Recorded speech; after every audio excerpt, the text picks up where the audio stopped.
నూతనంగా ఓటు హక్కు వినియోగించుకునే యువత ప్రలోభాలకు గురికాకుండా రాబోయే పార్లమెంట్ ఎన్నికల్లో ఓటు హక్కును వినియోగించుకోవాలని పద్మశ్రీ అవార్డు గ్రహీత గడ్డం సమ్మయ్య పిలుపునిచ్చారు.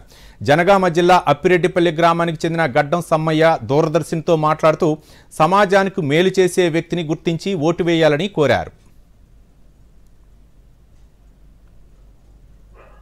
ఈనాడు భారతదేశంలో ప్రతి ఒక్కరూ యువతకు మొదటిసారి వేసేటువంటి ఓటును తప్పకుండా వినియోగించుకోవాలి.